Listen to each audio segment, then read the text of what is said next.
You chose her. Those were the last words Claire Cross whispered before she stopped calling her husband. 14 missed calls, 36 weeks pregnant, alone on the marble floor of a Chicago penthouse while the most feared mafia boss in the city shared a hotel suite in Miami with another woman. Adrian Cross thought his wife would forgive him like she always had. What he didn't know was that Claire had spent 3 years quietly holding pieces of his empire together. And the night their son was born, she decided to take every piece back.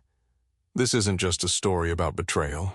It's about what happens when love turns into consequence, when power changes hands, and when a man realizes too late what he truly lost. Stay with me to the end. And before we begin, like the video and tell me in the comments where you're watching from. But the 14th call was not where Claire Cross and Adrian Cross began. 3 years earlier, before Miami, before the silent penthouse, before Claire learned how much pain a ringing phone could carry, Adrian had looked at her across a crowded ballroom and thought she was the only woman in Chicago who did not know who he was. He had been wrong about that, too. The Chicago Cultural Center glowed beneath chandeliers and gold leaf ceilings filled with politicians, developers, old money families, and men who smiled at Adrian Cross because they were afraid not to. Claire stood near the silent auction tables with a glass of champagne she had barely touched. She had been watching him for almost 20 minutes. Not because he was handsome, though he was. Not because half the room seemed to bend around him, though it did. She watched because Adrian Cross moved like a man who never entered a room without calculating how dangerous it was. 2 men followed him at a distance. Another stayed near the north exit. No one introduced them as security. No one needed to. Adrian was 32 then, already carrying the Cross name like both a crown and a loaded weapon. Cross Holdings owned freight terminals, hotels, construction firms, warehouses, and more downtown real estate than most people realized. The newspapers called him a businessman. Federal investigators had used less polite language about his family. Claire knew all of it. Adrian knew none of that when he saw her. She wore a simple black dress, no diamonds, no designer logo anyone could recognize from across the room. Her dark hair rested loosely over one shoulder. While everyone else angled themselves toward Adrian, Claire stood with her back half turned, studying a framed photograph in the auction. He walked over. "You're the only person here who hasn't tried to meet me." Claire looked at him. "Maybe I already know enough." His mouth curved. That answer usually made people nervous after they said it. Claire simply lifted her champagne. Adrian glanced at the photograph. A black and white image of Chicago in winter. "You bidding on it?" "I was considering it." "You like photography." "I like things that look different depending on where you're standing."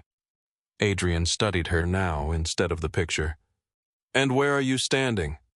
Claire met his eyes. "Far enough away to see the whole frame." For the first time that evening, Adrian laughed without checking who might be listening. "I'm Adrian." "I know." That amused him more. "And you are Claire Bennett."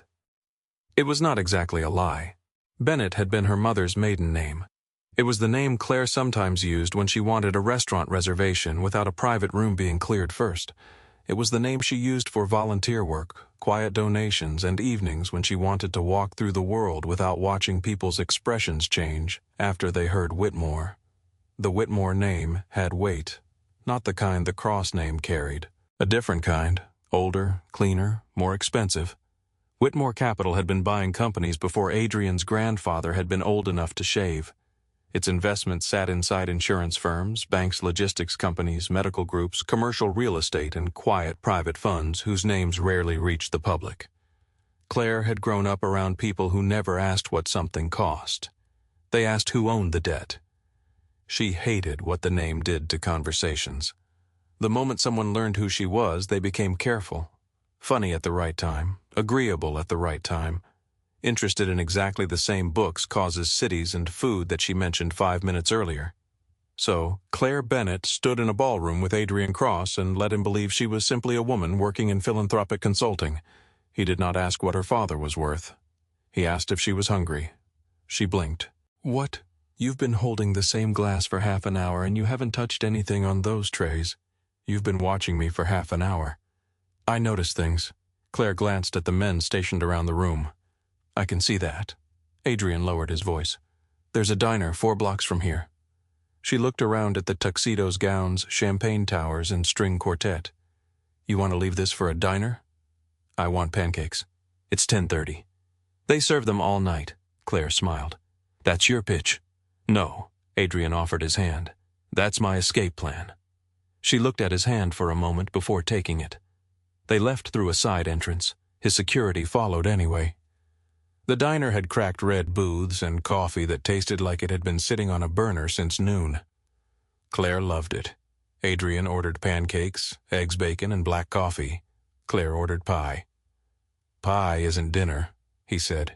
Neither are pancakes. They have flour. So does pie. He looked at her like she had just challenged a point of law. I think I like you. Claire took a bite. You don't know me.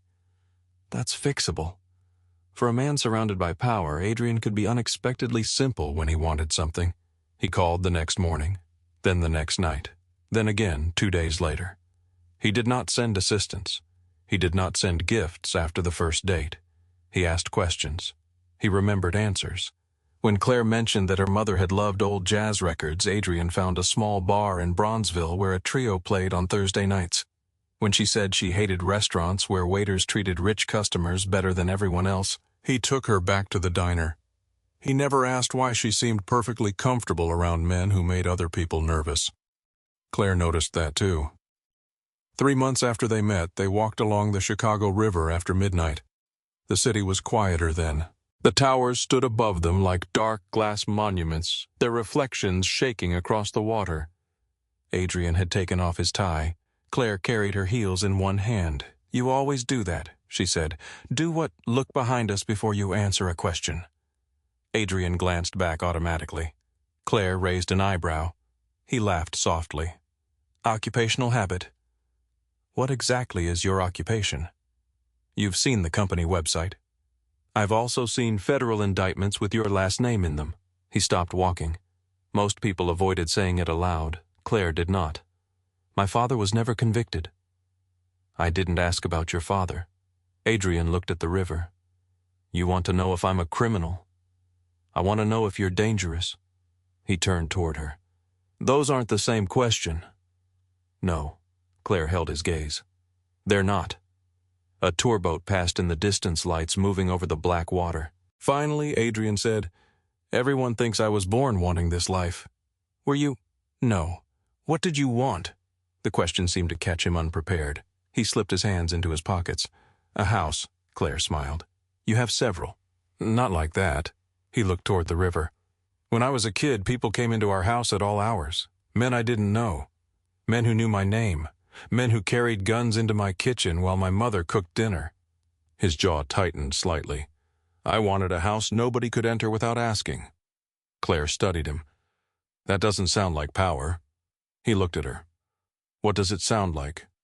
Safety. Something shifted in his face. Not weakness, recognition. Adrian stepped closer. The city moved around them. Traffic in the distance, wind over the water. Somewhere behind them, one of Adrian's security men politely pretended not to watch. Adrian touched Claire's cheek. You see too much, Claire whispered. Maybe you hide too little. Then he kissed her. That was the moment Claire began to believe she might have found someone who could love the woman before the name. Her father was less convinced. Thomas Whitmore sat across from her 2 weeks later in his private office overlooking Lake Michigan. He had the patience of a man who had spent 40 years waiting for other people to reveal what they wanted. He placed a file on the desk. Adrian Cross's photograph sat on top. Claire did not touch it.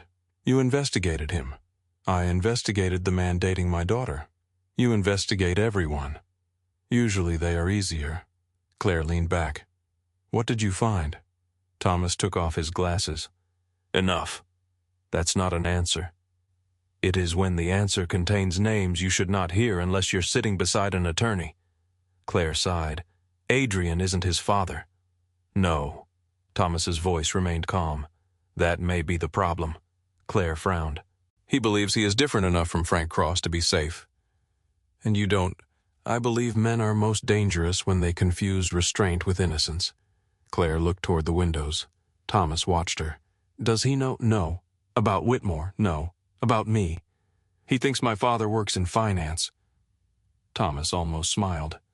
Technically accurate. I want time. For what? Claire looked at him. To know whether he wants me.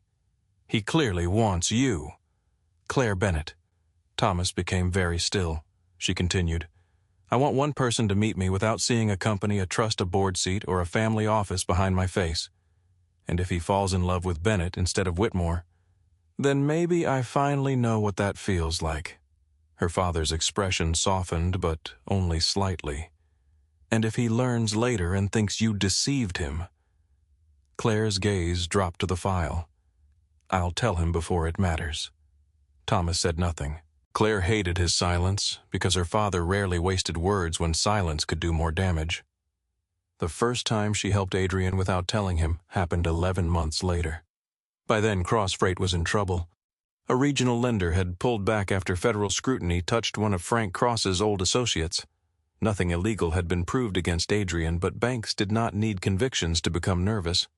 Claire learned about it by accident. She was walking past Adrian's study late one evening when she heard Marcus Bell's voice. If they freeze that credit line, we miss payroll in 10 days. Adrian answered, then sell Milwaukee. At a loss. We can recover property. And the drivers. Silence. Marcus spoke again. 800 people, Adrian. Claire stood outside the door. She heard Adrian swear quietly. Then he said, I won't dump them because a bank got scared of my last name. That line stayed with her. The following morning, Claire called Thomas. I need a favor. How expensive? Potentially $60 million. Thomas was silent for a moment. That is not a favor. Crossfreight needs refinancing. Absolutely not. 800 employees could lose their jobs. Then Adrian Cross needs to solve Adrian Cross's problem. Claire walked toward the kitchen window. Not all of those people chose his family. Thomas exhaled. Does he know you're asking? No. Does he know who you are? No. Then you're building something underneath his feet and not telling him the ground changed. Claire closed her eyes. I don't want ownership. That is not the point. Can Whitmore stabilize the company without Cross knowing? Another silence. Then her father said, yes. The structure took 6 weeks. No Whitmore name appeared anywhere Adrian would notice. A fund connected to a regional investment partnership extended the financing. Crossfreight survived. Payroll cleared. Adrian came home that night almost smiling. We got the line. Claire looked up from the kitchen table. You did? Marcus finally found people who understand the business. He poured himself a drink. Sometimes I think everyone sees the name before they see the numbers. Claire watched him. For 1 second, she almost told him. Instead, she said, I'm glad. Adrian crossed the room and kissed her forehead. So am I. That first intervention became easier to justify than Claire expected. A year later, Whitmore contacts helped a Cross Hotel project secure insurance, then a construction bond, then an introduction to a supplier with national reach. Claire told herself she was not building Adrian's empire. She was simply removing obstacles that had nothing to do with whether his businesses deserved to survive. Thomas never agreed. You are protecting him from information, he told her once. What information? How much of his life depends on things he cannot see? Claire folded her arms. He built Cross Holdings. Yes. Thomas looked at her. And you keep making sure the floor doesn't collapse beneath it. By then, Adrian had proposed. He did it in their diner. No orchestra, no cameras, no hidden photographer. Claire was halfway through a piece of cherry pie when he placed a small velvet box on the table. She stared at it. You're kidding. No. Adrian. I had a speech. What happened? I forgot it. Claire laughed. He opened the box. The diamond was old, elegant, and smaller than what someone with Adrian's money could have purchased. It was my grandmother's. That made Claire stop smiling. Adrian looked at her. I don't need you to make my life easier. The words cut deeper than he knew. I need somewhere I can stop being Adrian Cross for 5 minutes. He reached across the table. That's you. Claire's eyes filled. Marry me. She said yes. 3 weeks before the wedding, Thomas asked again. Have you told him? Claire stood in front of a mirror while a seamstress adjusted her gown. No. Claire. I will. When? She looked at herself. at the woman everyone would soon call Mrs. Adrian Cross. I don't know. Thomas's reflection appeared behind her. Do you trust him? I love him. Her father met her eyes through the mirror. That was not my question. Claire looked away. The wedding took place at a private estate outside Chicago.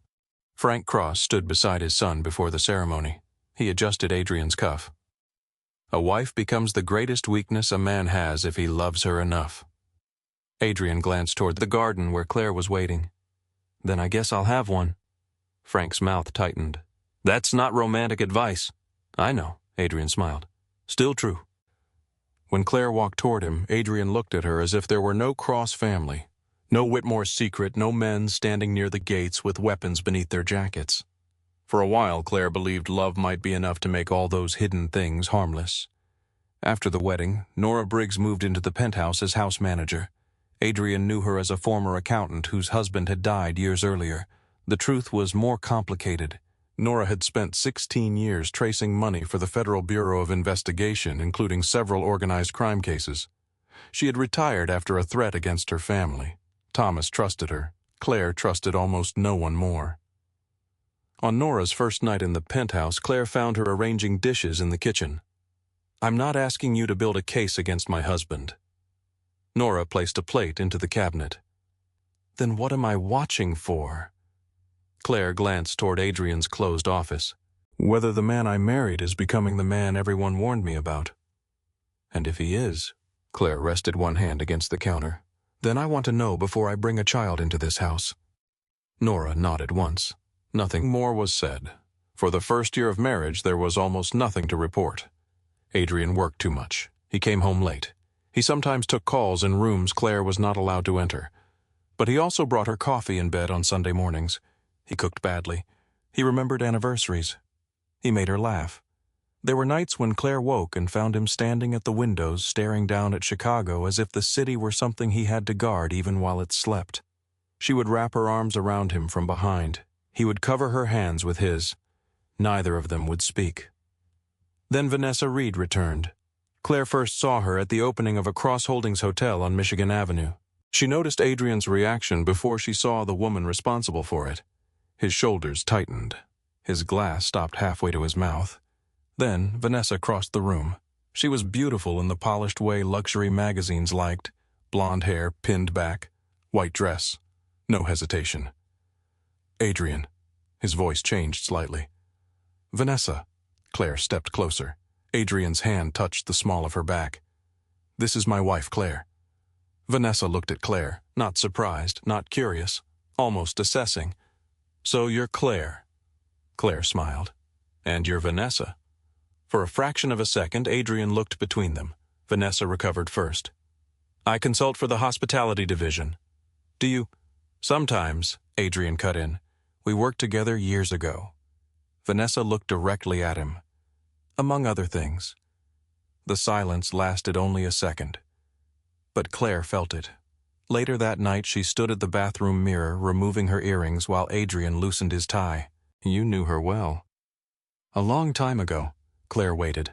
Adrian kept working at the knot. How long ago? Before you. That isn't what I asked. He looked at her reflection. Claire. The warning in his voice was subtle, not threatening, tired, defensive. She hated that tone more than anger. Was she important to you? Adrian pulled the tie free. It ended. Claire turned around. That's another answer to a question I didn't ask. He rubbed his face. It was complicated. Most things people hide usually are. His expression hardened. I'm not hiding anything. Claire watched him for a moment, then nodded. Okay. It was the first time she knew he was lying. The proof came 4 months later. Nora placed a hotel invoice on the kitchen table while Adrian was in New York. Claire looked at the paper. 2 rooms had been reserved under Cross Holdings accounts. Only 1 had been occupied. Vanessa Reed's name appeared on a spa charge billed to the same suite Adrian had used. Claire stared at it. How long? Nora did not pretend not to understand. What I can prove, Claire nodded. 4 months. Her fingers tightened around the paper. And before we married. Nora's face changed. That was enough. Claire looked up. Nora.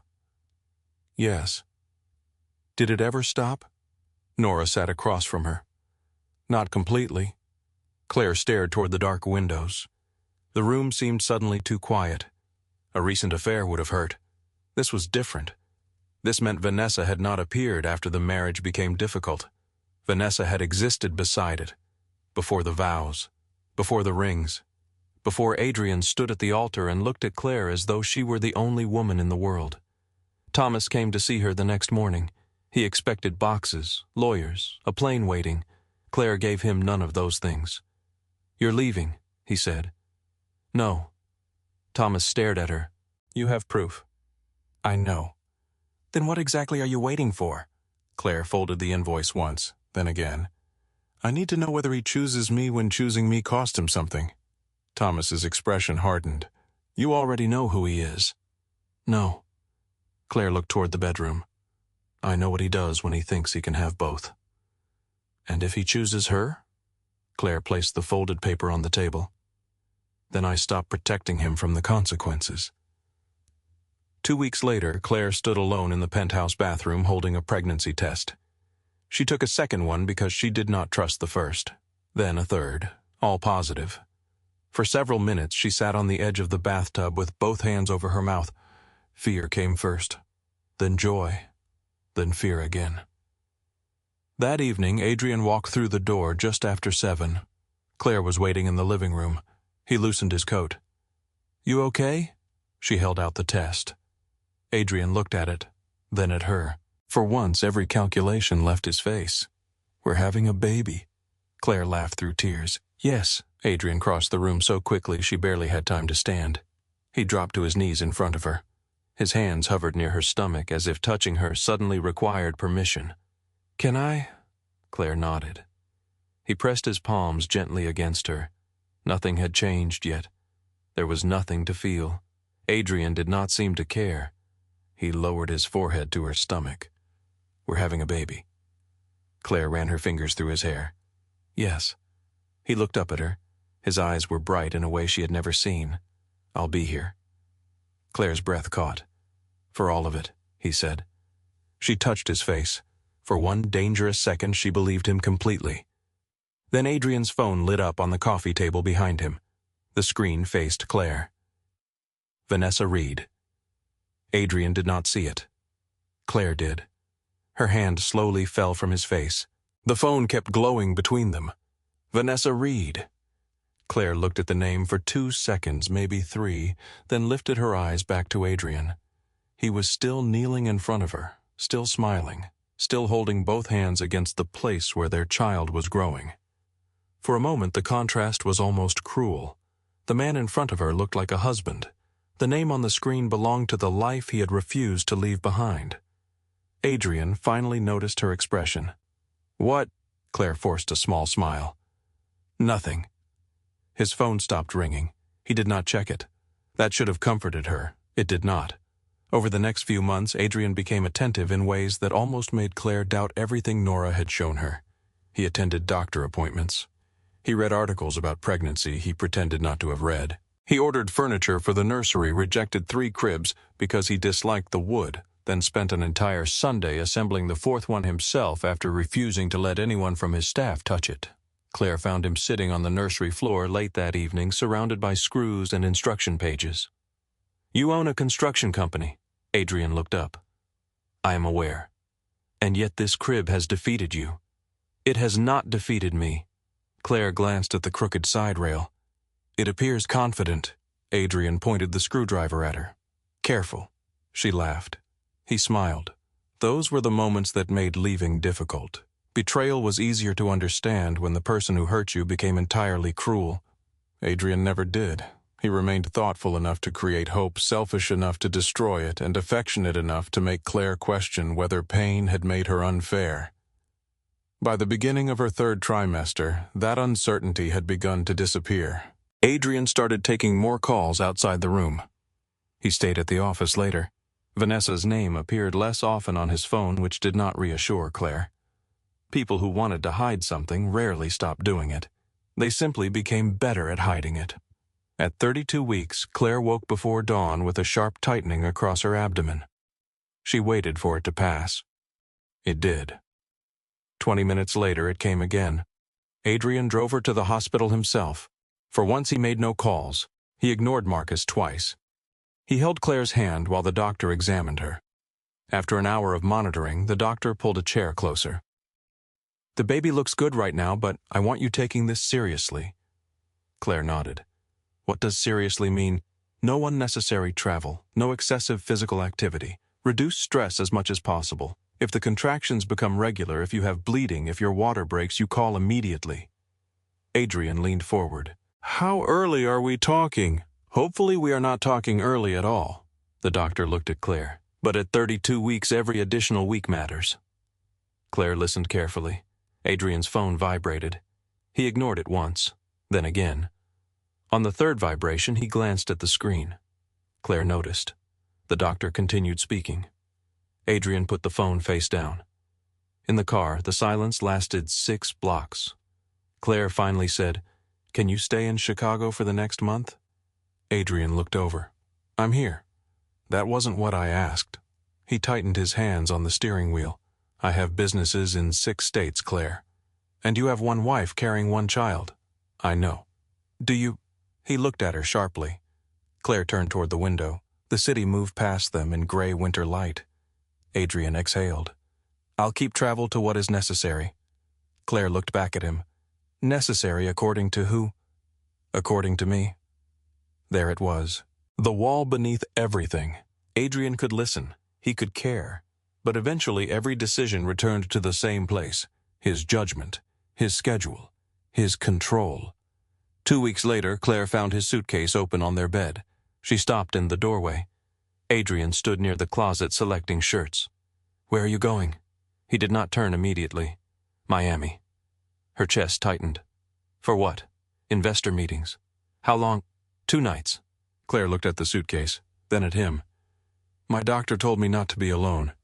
"You won't be alone. Nora is here." Claire said nothing. Adrian finally looked over. "What?" "I was talking about my husband." His face hardened. "Claire, this is work." She crossed her arms over her stomach. "Is Vanessa going—" 1 second, that was all. But Claire saw it. "Who?" She almost laughed. "You know who." Adrian set a shirt into the suitcase. "This again. That isn't an answer?" "She consults for the hotel group. So yes." "She's going to be in Miami because people besides me have jobs." Claire stared at him. "You could stay." "I could also cancel every meeting for the next month and sit beside you watching the clock." "You say that like being here would be ridiculous." "I did not say that. You didn't have to."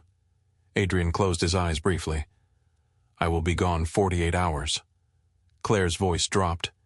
"You keep answering the amount of time like that is the problem." He looked at her. "What is the problem, Claire?" She almost told him everything. The invoice, the hotel suite, Nora's records. Every message she knew existed. Every night she had watched him lie with a calm face. Instead, she asked one question. "Do you love me?" Adrian stared at her. "What kind of question is that?" "A simple one." "Of course I love you." Claire searched his face. "Then stay."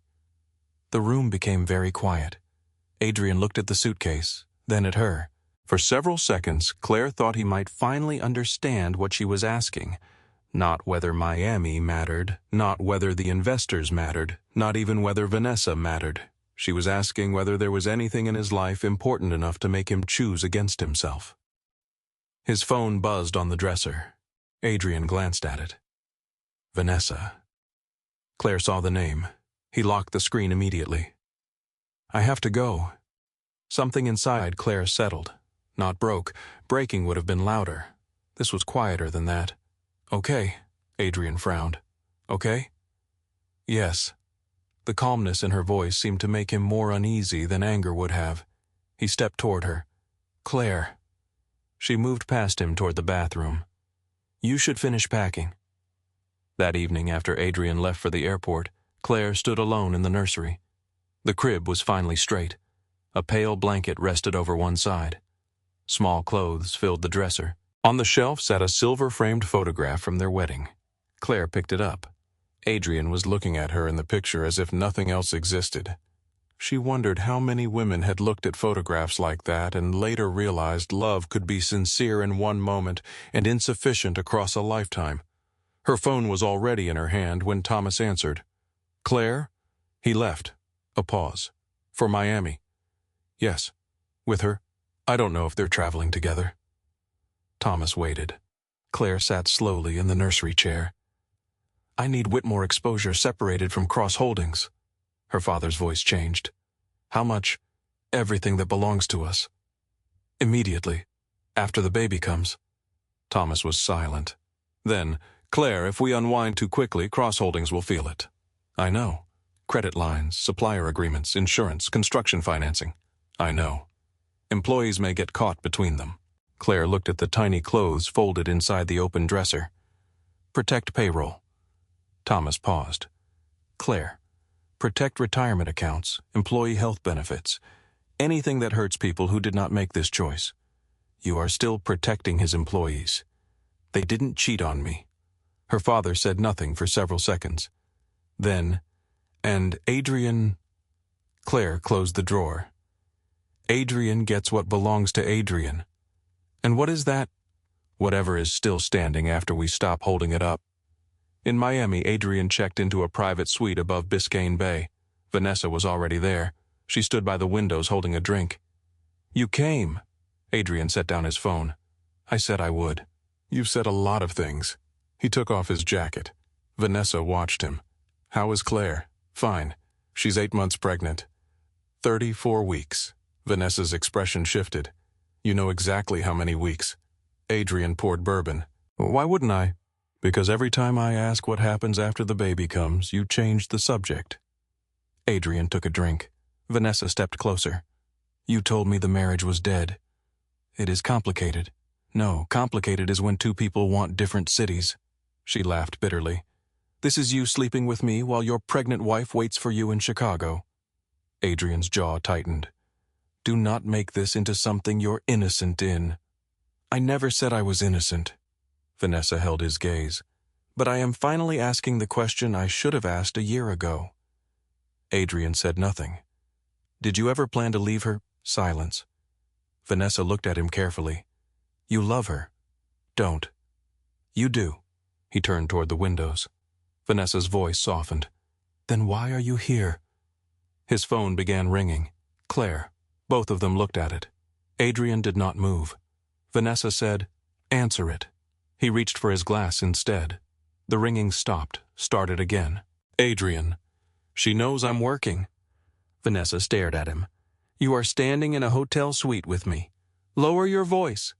The phone kept ringing. Vanessa looked at the screen. "That's 5. Adrian turned the phone face down. "If something is wrong, Nora will call." Back in Chicago, Claire's water broke at 2:13 in the morning. She had been walking toward the kitchen when warmth suddenly ran down her legs. She froze. Then the first serious contraction struck. Her knees buckled. She caught the marble counter. "Nora!" The word barely came out. Nora appeared almost immediately. One look at Claire's face was enough. "We're going." Claire grabbed her phone. Adrian did not answer. Once. Twice. Again. Each call became more difficult because each contraction came closer than the last. By the 7th, Nora had their hospital bag. By the 10th, Claire was sitting on the floor near the elevator because standing hurt too much. By the 13th, she was crying without making a sound. "Claire," Nora said gently, "one more." She pressed call, 14. The ringing stopped. A text appeared. "In a meeting. I'll call when I can." Claire stared at the screen. Nora crouched beside her. "Claire." Her hand moved slowly over her stomach. For months she had believed there would eventually be one moment clear enough to answer everything.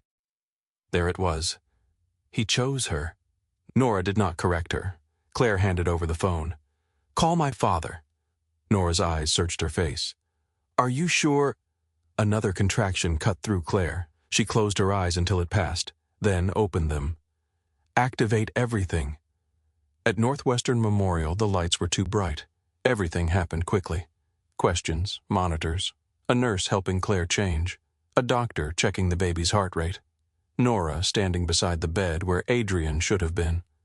Claire asked only once. "Did he call?" Nora checked her phone. "No." Claire turned her face toward the window. "Don't tell him anything." "Claire, not yet." The baby's heart rate dropped during a contraction. 3 nurses entered. The doctor moved closer. "Claire, I need you to focus on me." Her fingers gripped the sheets. "My son. We are watching him. Is he okay?" "Right now, yes. Right now." 2 words Claire would remember for the rest of her life.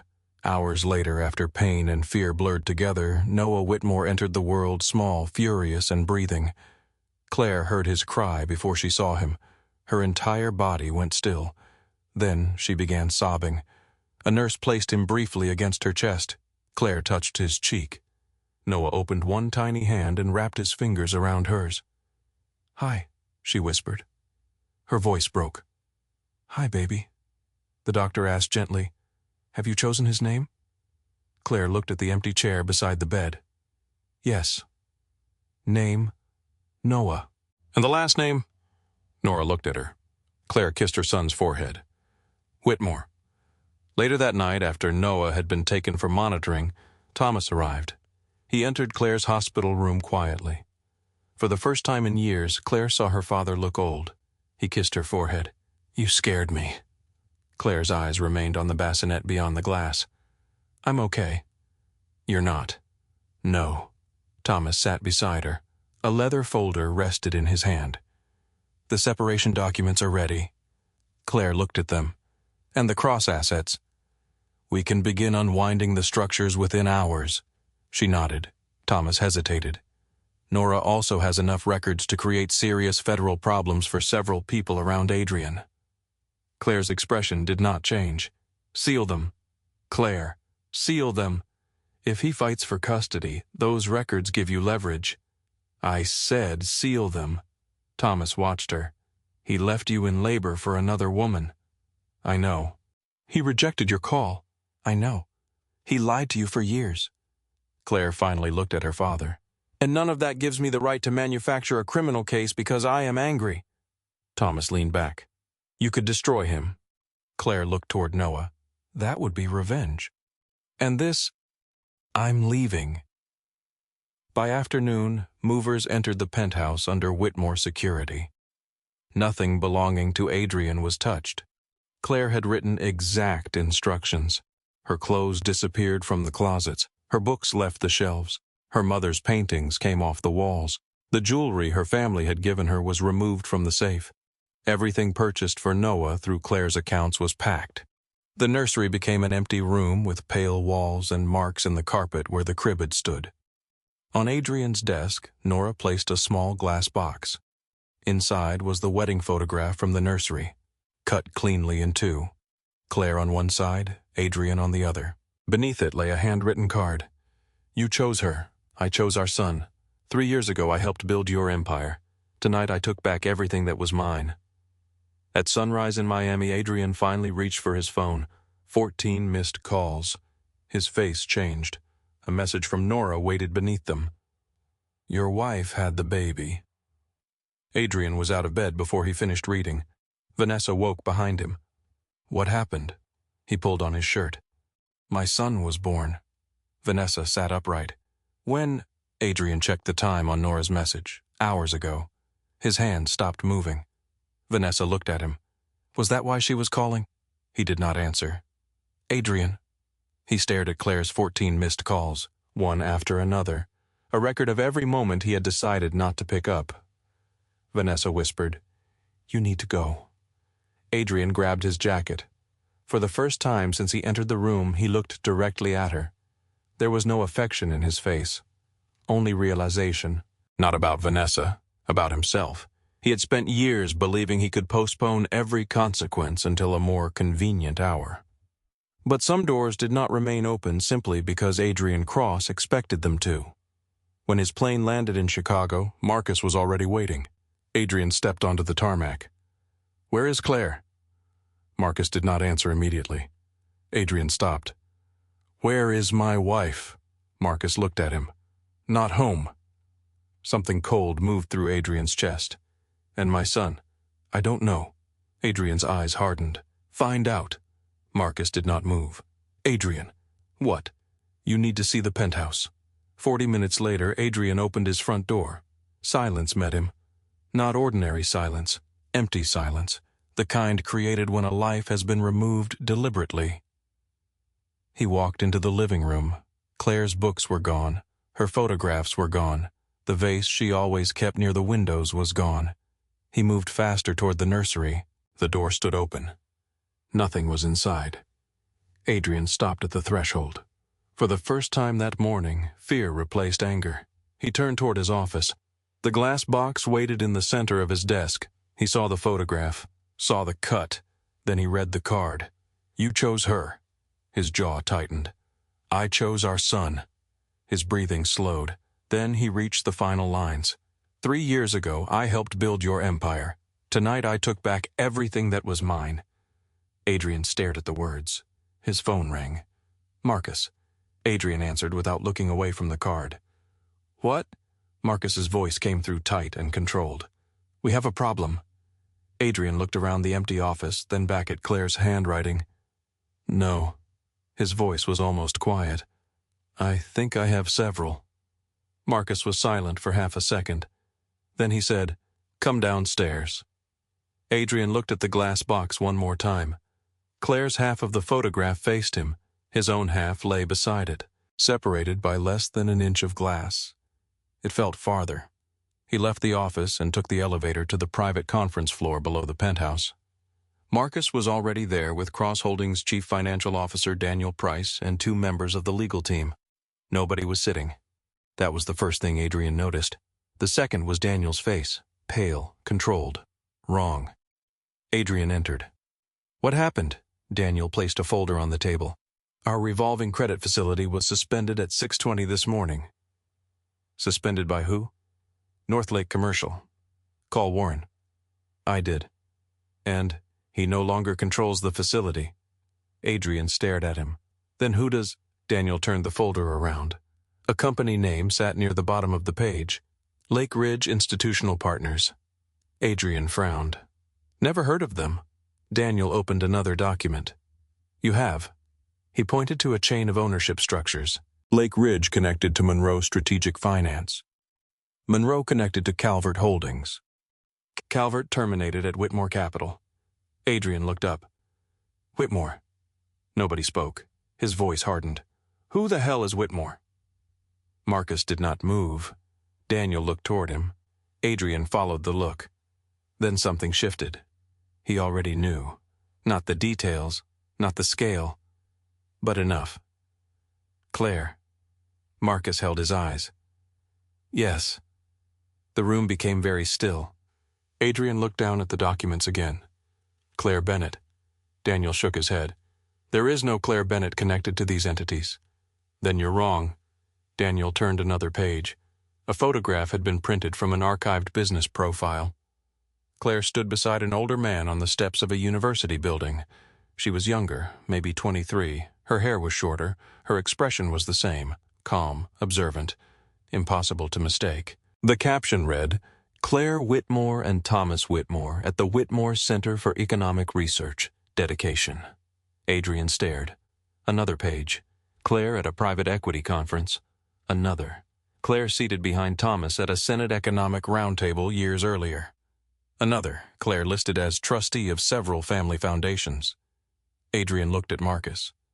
What is this? Marcus answered quietly. Her real name. Adrian laughed once. There was no humor in it. No. Adrian. No. He picked up the first page again. Claire Bennett is my wife. Marcus said nothing. Adrian's eyes moved across the photograph. The woman looked like Claire. Not the Claire who wore his shirt in the kitchen on Sunday mornings. Not the Claire who teased him about burnt eggs.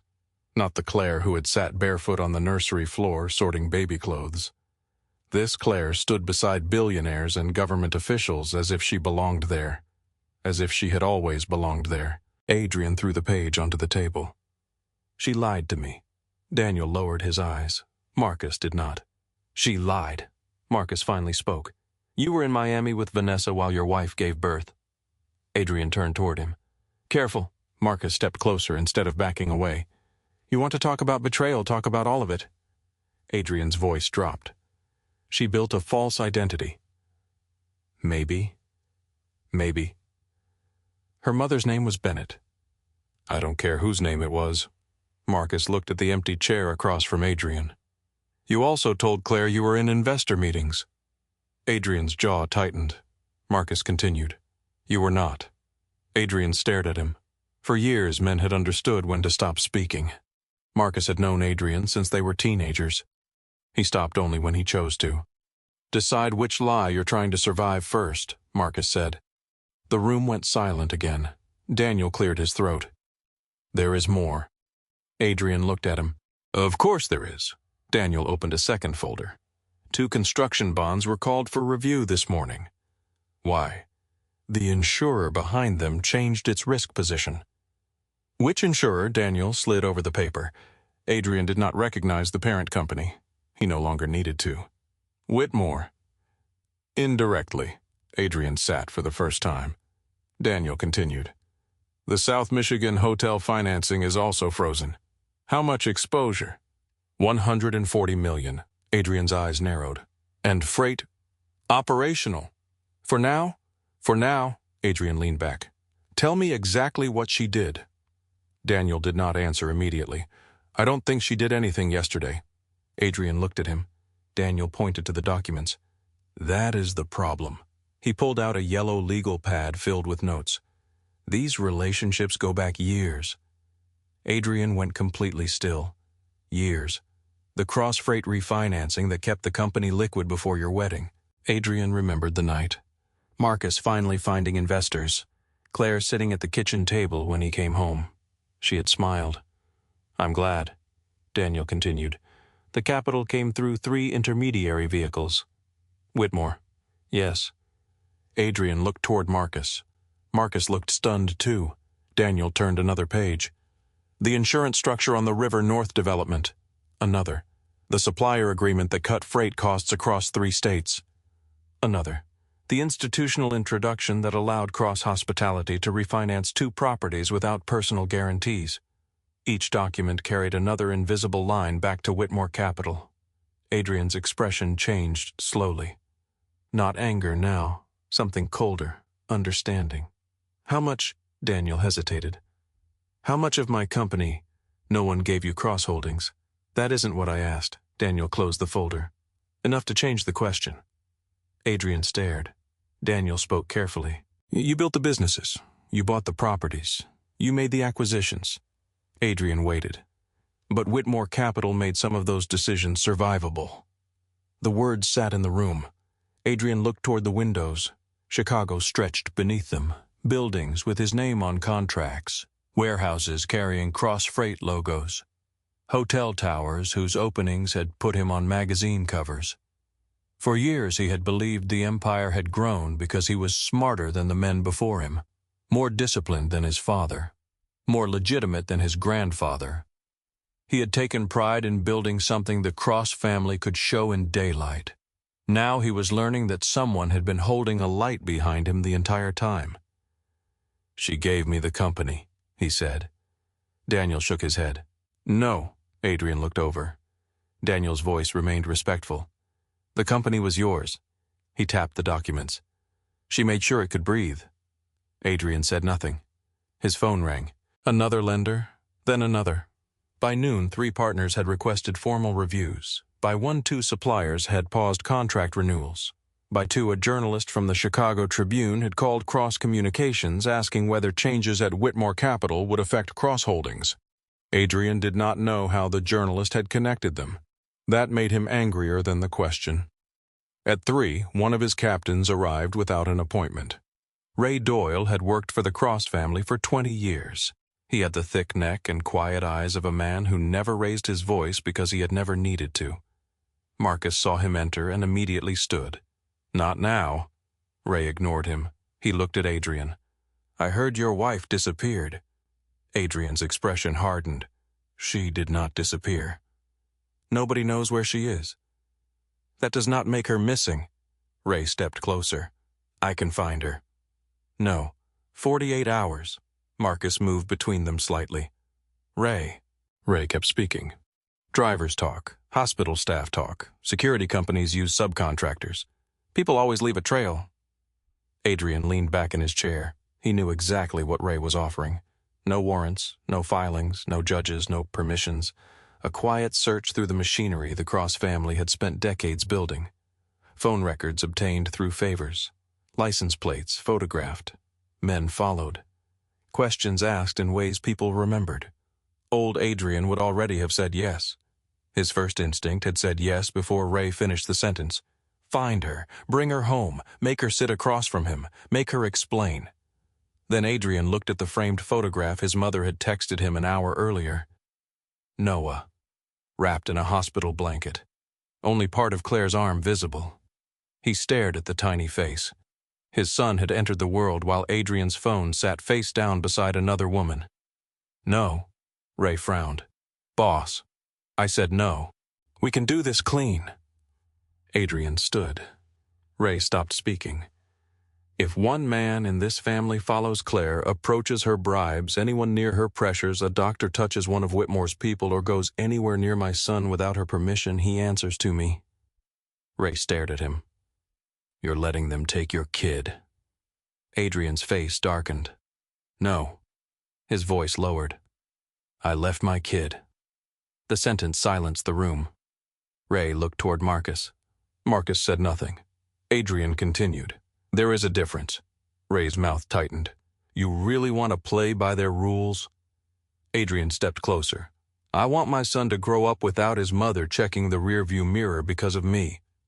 Ray watched him for another second, then nodded once. Your call. It is. When Ray left, Marcus remained near the door. Adrian returned to his desk. Marcus said, That was new. Adrian did not look at him. Do not congratulate me for not terrifying my wife. I wasn't. Marcus paused. I was noticing. Adrian rubbed his face. Find me Vanessa. Marcus's expression changed. Why? Because I need one conversation finished. They met that evening in a private dining room inside a restaurant Adrian owned. Vanessa arrived 10 minutes late. She did not apologize. Adrian had not ordered food. She sat across from him. You look terrible. So do you. Charming. Adrian folded his hands. How much did you know? Vanessa's eyes narrowed. About what? Claire. What about her real name? Vanessa frowned. What are you talking about? Adrian studied her. She genuinely did not know. He leaned back. Never mind. Vanessa reached into her purse. I brought something. She placed her phone on the table. A series of messages filled the screen. His messages, months of them. Promises he had written when he wanted Vanessa quiet. After the baby comes, things change. Give me time. The marriage is finished in every way that matters. I cannot move until the timing is right. Adrian stared at his own words. Vanessa watched him. Do you remember writing those yes? Did you mean them? Adrian said nothing. Vanessa gave a short laugh. That is what I thought. She took back the phone. You made me believe I was the woman you chose. You knew I was married. And you knew I loved you. Adrian's jaw tightened. I never promised you a future. Vanessa's eyes flashed. You just saw the messages. I said things. Exactly. She leaned forward. You always say things just vague enough that you can deny what they meant later. Adrian looked away. Vanessa's voice softened. Did you ever plan to leave her? Silence. No, she swallowed. Adrian forced himself to look at her. No. Vanessa nodded slowly. Her eyes turned bright, but she refused to cry. So I was what? Adrian had no answer that would not insult both of them. Vanessa answered for him. Convenient. Vanessa. No. She shook her head. Do not make me feel better now. Adrian stayed quiet. You loved her. He did not deny it. Vanessa laughed bitterly. You loved your wife and still came to me. Adrian looked down. She watched him for a moment. Then something changed in her face. Not forgiveness, clarity. You know what the sick part is? Adrian looked up. I spent all this time thinking you chose me over her." She stood. "You didn't." He frowned. Vanessa picked up her purse. "You chose yourself." The words landed harder than any accusation she had made. She continued. "Every time you lied to Claire, you chose what was easiest for you. Vanessa, every time you came to me and then went home to her, you chose what you wanted." Her voice trembled now.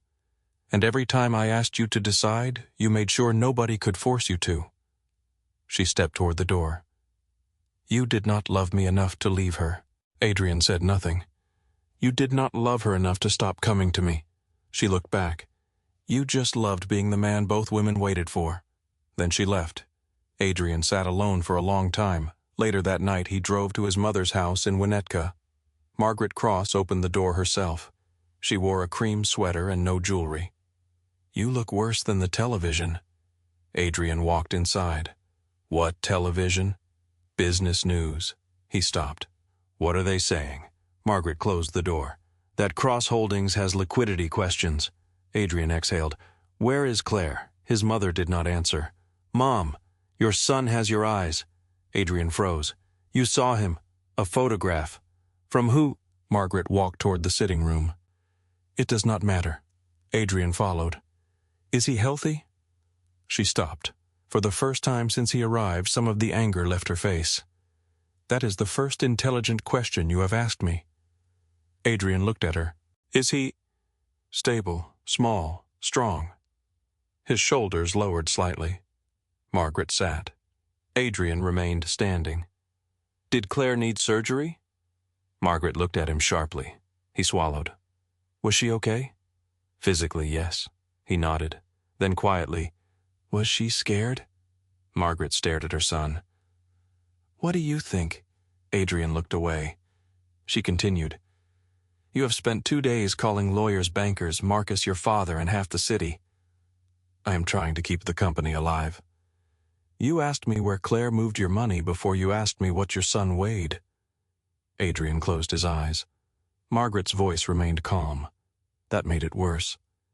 "You did not ask whether she needed surgery." He said nothing. "You did not ask whether she was alone." Adrian looked at her. "She had Nora." Margaret's expression hardened. "She had a housekeeper." "Nora is more than that." "Wonderful." Margaret stood. "Then perhaps Nora can explain to Noah why his father believed having an employee beside his mother was the same as having a husband." Adrian flinched. Margaret saw it. She did not soften. "How many times did she call?" He looked toward the floor. 14. "Did you see them?" "Yes." "All of them?" "Yes." "Did you know it was her?" "Yes." Margaret nodded slowly, then asked the question he had been avoiding. "Why didn't you answer?" Adrian opened his mouth. Nothing came. There had been reasons in Miami. "She knows I am working. If it is serious, Nora will call. Vanessa is upset. I will call Claire later." None survived being spoken aloud. "I don't know." Margaret shook her head. "No." Her voice was quiet. "You know." Adrian looked at her. "You believed she would still be there when you were ready." He could not answer. Margaret turned away. "That is what men like your father and grandfather taught you." Her eyes returned to his. "That love means people wait." Adrian's throat tightened. "Did she tell you where she is?" "No." "Would you tell me if she had—" "No." He stared at his mother. Margaret did not blink. "You are my son." She stepped closer. "And you are wrong." The next morning, Adrian went to see Frank Cross. His father lived in a stone house north of the city, surrounded by enough land to make neighbors irrelevant.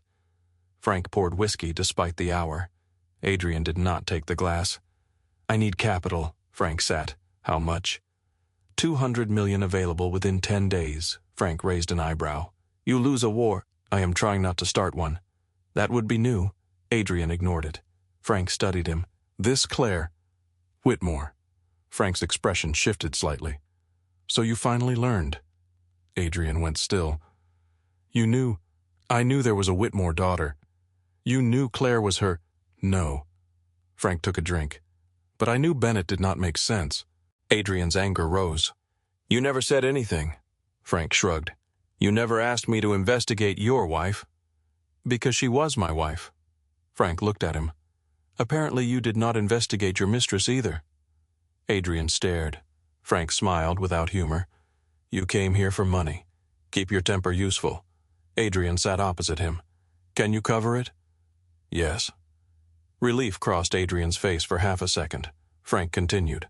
I won't. Adrian's expression hardened. Why? Because you need to know what survives without someone older and richer fixing it for you. This affects thousands of people. Then protect them.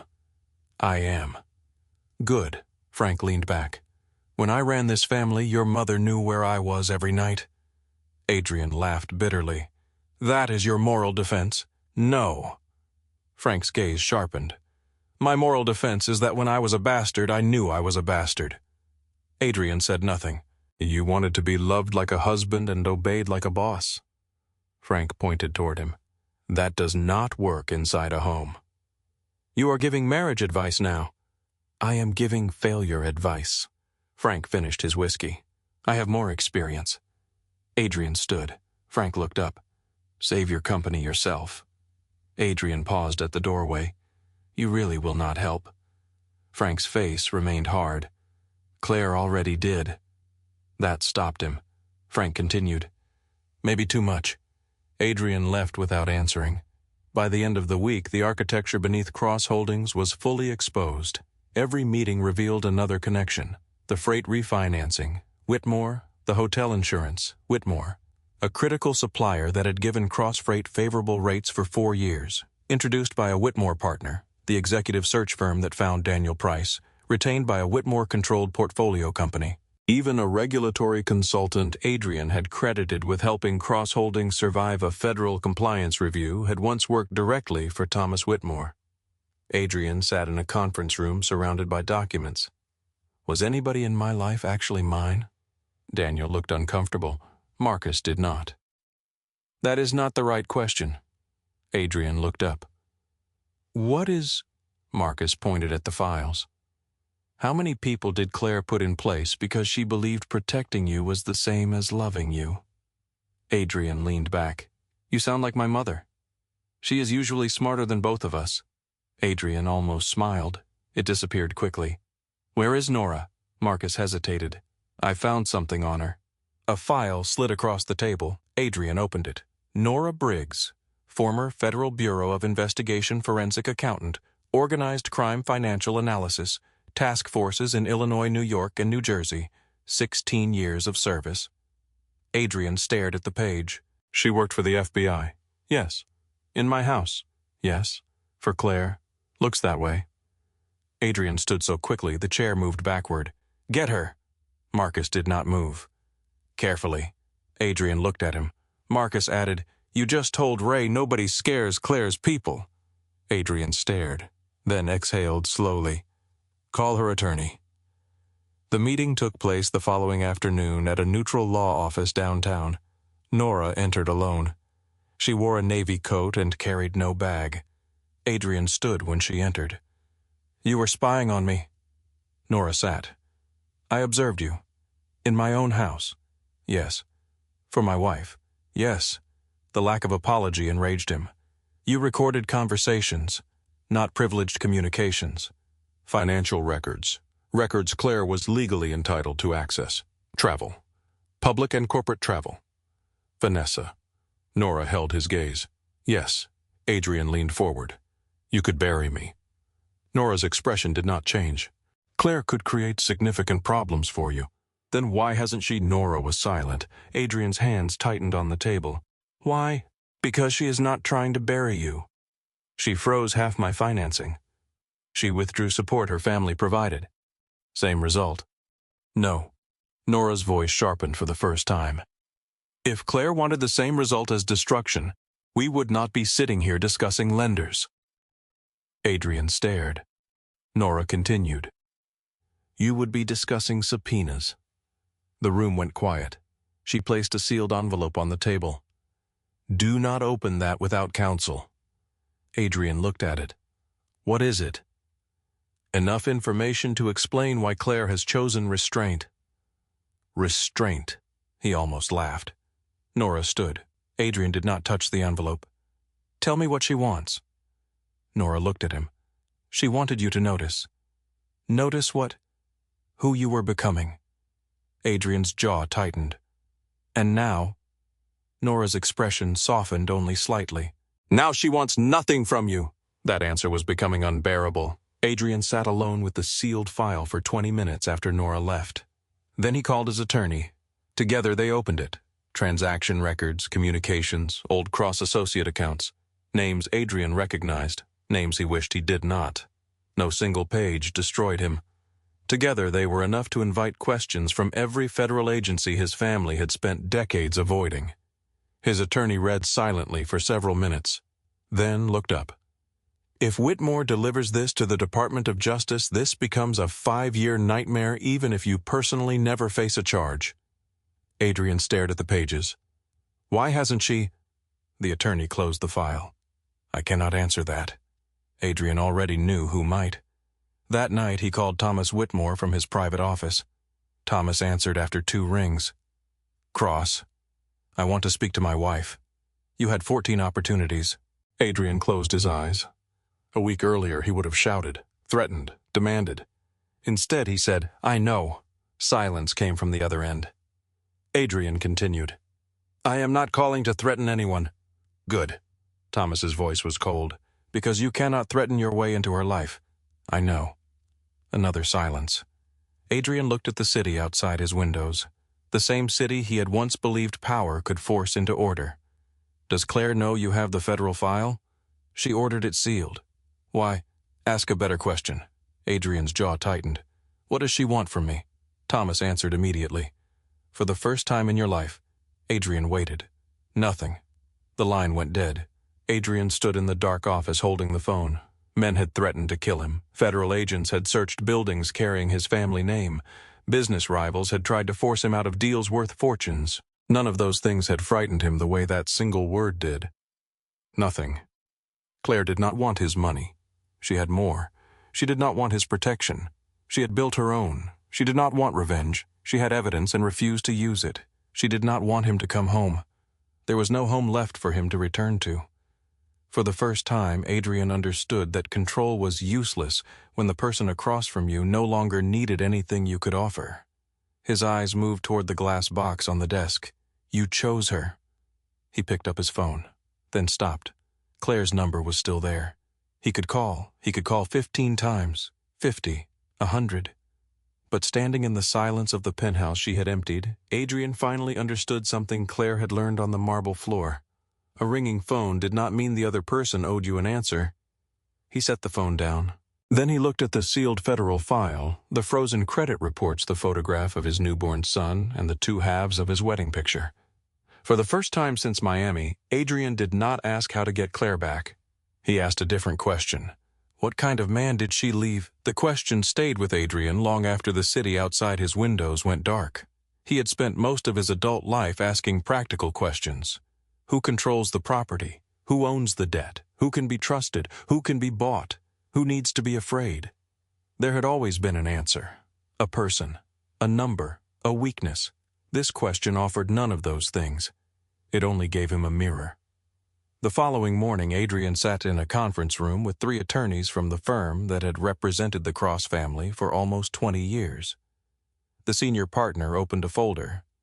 We can file an emergency paternity action before noon. Adrian said nothing.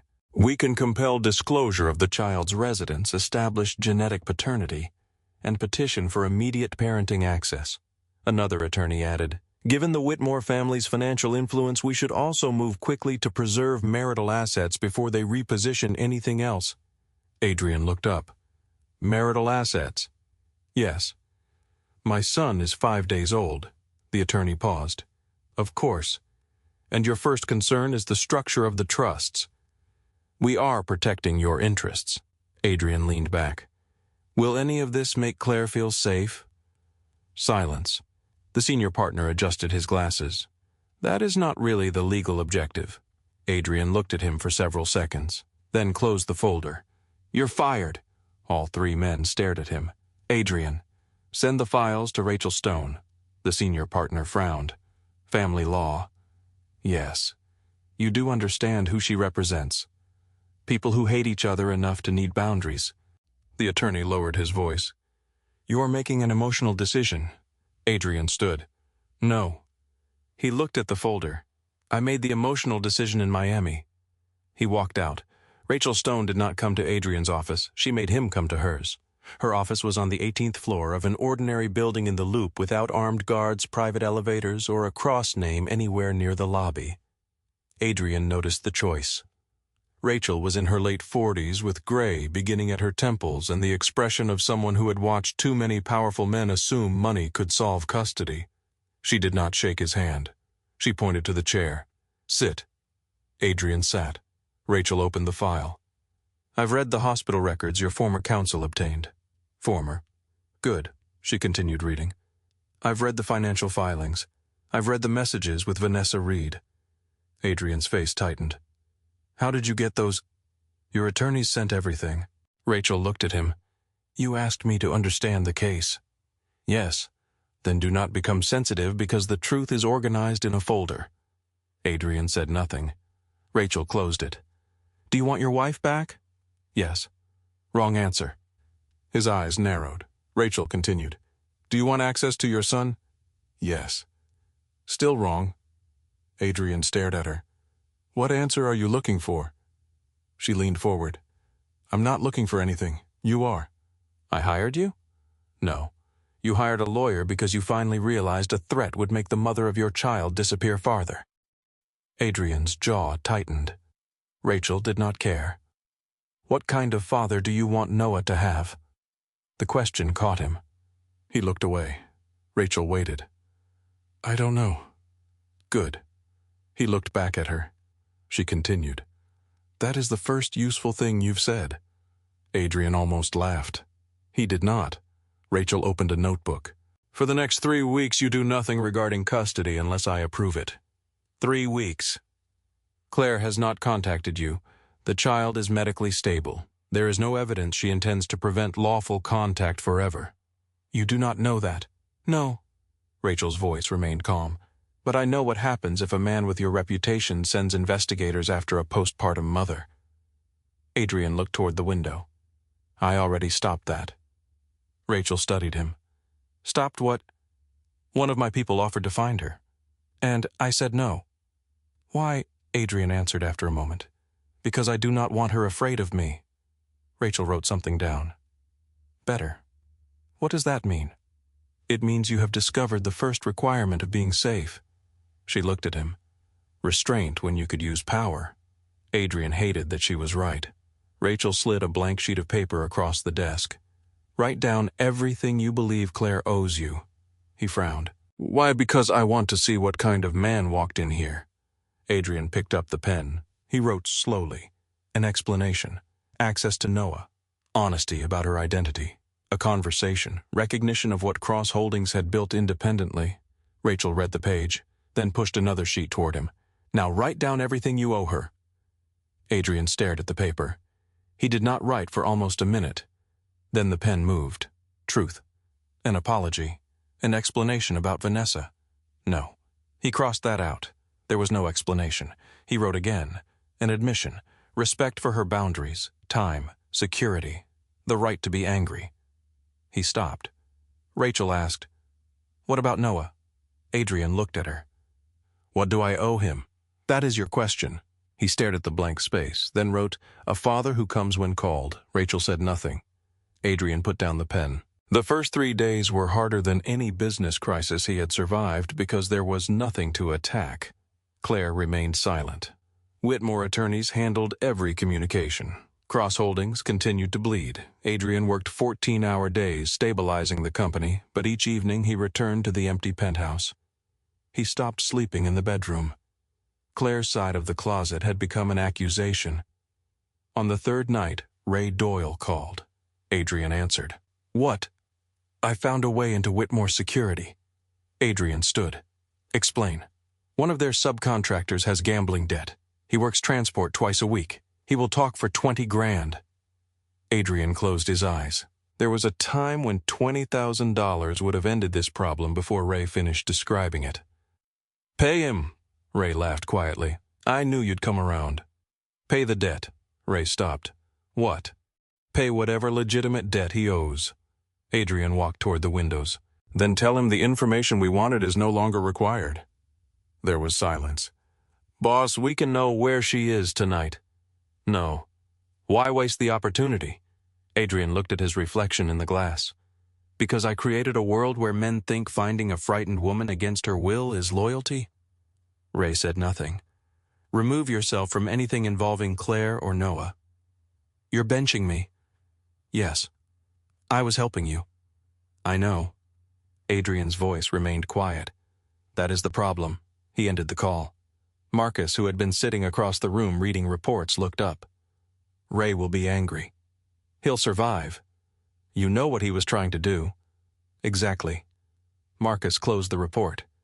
You are changing rules people have followed for decades. Adrian looked at him.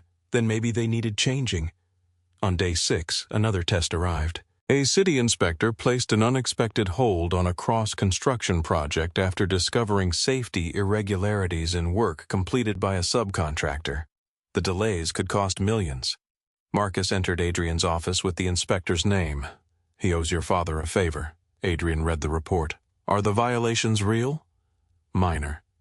That was not the question. Marcus sighed. Yes. Fix them. We can get the hold removed today. Fix them first. Marcus stared. That could cost $8 million. Adrian put the report down. Then it costs $8 million. You know Frank is going to hear about this. Good. Marcus smiled faintly. That might be the first time I have ever heard a cross say no to free leverage. Adrian looked toward him. I spent my whole life learning how to make people say yes. He glanced at the construction report.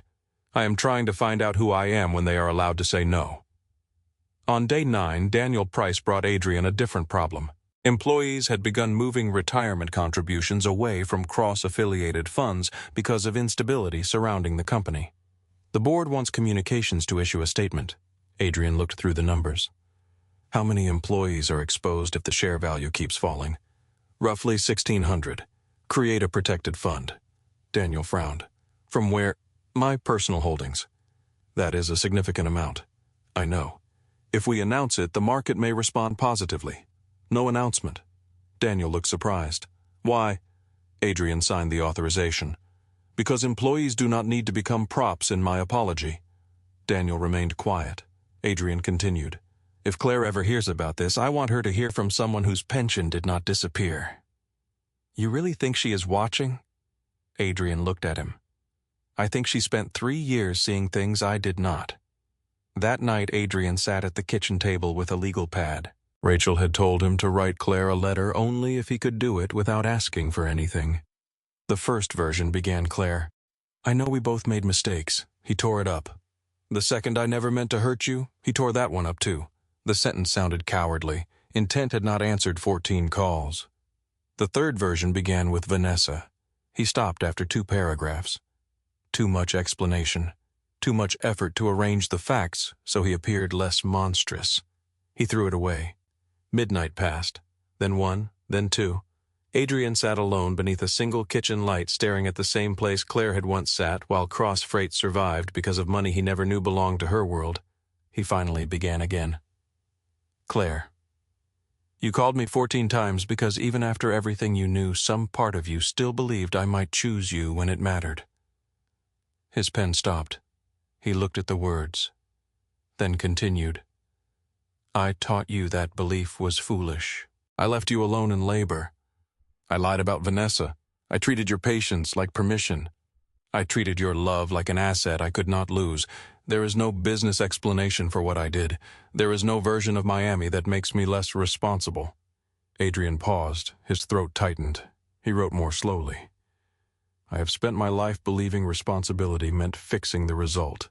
Pay the debt. Replace the employee. Call the lawyer. Find the person. Solve the problem. I cannot solve what I did to you. I cannot make Noah's birth happen again. I cannot become the man who answered on the first call. The page blurred. Adrian leaned back and pressed his fingers against his eyes. Then he finished. I am not asking you to forgive me. I am not asking you to come home. When you believe it is safe, I am asking for the opportunity to become someone Noah is not ashamed to call his father.